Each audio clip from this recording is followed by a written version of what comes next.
Ça serait bien de faire un petit résumé sur les super pouvoirs de la musique. Bah, je vais reprendre la phrase, hein, de fin, le côté, universel, au service des fonctions basiques qui nous définissent en tant qu'être humain, en fait. Vraiment qui nous suit depuis très longtemps. La musique qui va faciliter les apprentissages, notre, côté, social aussi, à être des êtres sociaux, qui peut avoir des effets thérapeutiques, hein, parce qu'on on l'a vu, que ce soit, dans, essayer d'améliorer des troubles 10, de faire baisser la douleur.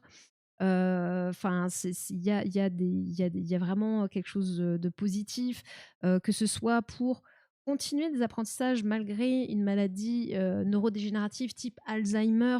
Bah, la musique va venir stimuler d'autres zones parce qu'on a vu que, dans le cerveau, bah, il y a des zones de langage et des zones de musique, et les zones concernées, enfin, consacrées à la musique, sont plus étendues et plus, diversifiées que celles consacrées au langage.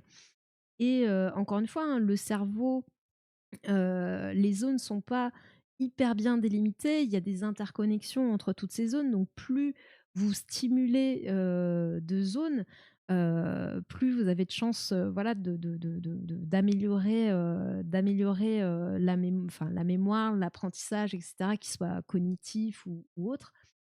Et aussi un truc, important, la musique active le circuit de la récompense, donc production de dopamine. Et la dopamine, c'est aussi ce qui va être produit, le circuit de la récompense va aussi être activé, quand on mange ou par rapport au sexe, et cetera.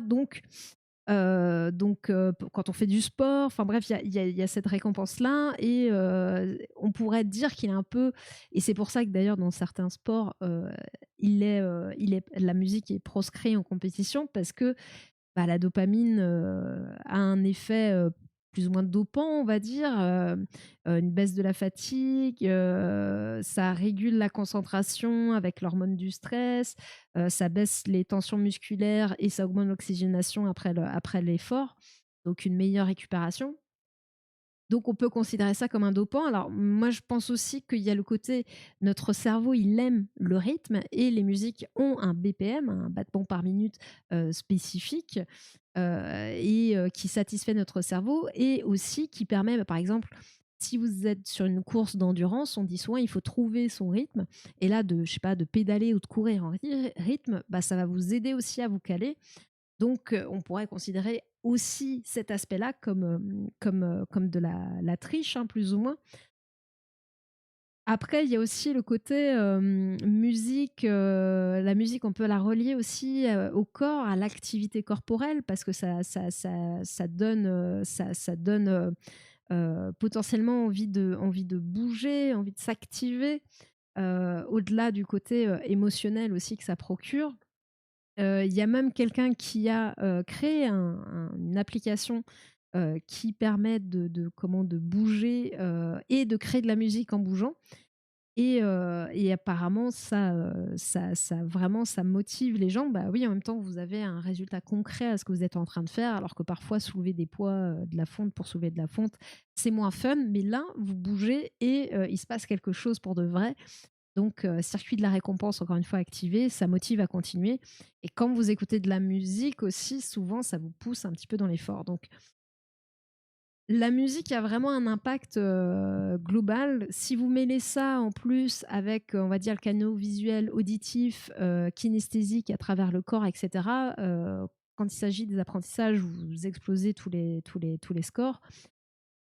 Il y a eu une expérience qui a été menée auprès d'enfants, en faisant, des enfants auprès d'enfants de 4 à 16 ans, en faisant juste 2 heures par semaine de musique. Il y avait, ça revenait en fait à l'équivalent des devoirs tous les soirs pendant la semaine. Donc c'est quand même plus sympa de faire 2 heures de musique par semaine. Alors bien sûr, la musique est un outil, au service de l'apprentissage, mais c'est quand même très intéressant de voir que, ça peut quand même être, un bel outil, quoi. Un bel outil quand il est bien utilisé. Les bébés aussi in utero sont sensibles à la musique, alors pas seulement à la vibration, mais vraiment à la musique, hein. Ils ont développé tout un concept comment, travailler là-dessus. Heu, on voit que ça les stimule, ça va provoquer des mouvements de succion qui peuvent être comparables, in utero, hein, qui peuvent être comparables un peu au babillement, comme quand la le bé l'enfant, une fois une fois sorti bien sûr, essaye de parler. Donc, est-ce que c'est juste le hasard ou quoi? En tout cas, on voit que la musique, voilà, a cet effet, stimulant sur in utero déjà et chez les prématurés aussi, ça va, réguler le stress, heu, augmenter les mouvements de succion qui sont importants, hein. Après la question c'est est-ce que c'est l'impact sur les parents? Est-ce que c'est le tout, la symbiose, tout ce qui se passe à ce moment-là qui crée cet anti-stress? Est-ce que c'est uniquement la musique? Là, difficile, à dire, quoi. Heu voilà, ça véhicule le rythme, enfin bref, il y a les notes, il y a tellement de choses à dire. Il existe des gens aussi qui sont, amusiques, c'est 1-2 de la population. Ils ont un déficit de perception et de production de la musique, avec une difficulté avec les hauteurs de notes, plus une mémoire à court terme des mélodies qui marchent pas très, très bien. Donc voilà, c'est assez particulier mais ça existe, la musique et voilà.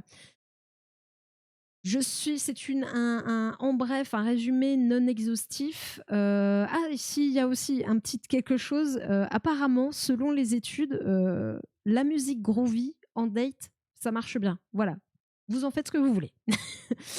Mais voilà, n'hésitez pas à creuser un peu le sujet et à aller regarder, bien sûr, le reportage consacré aux super pouvoirs de la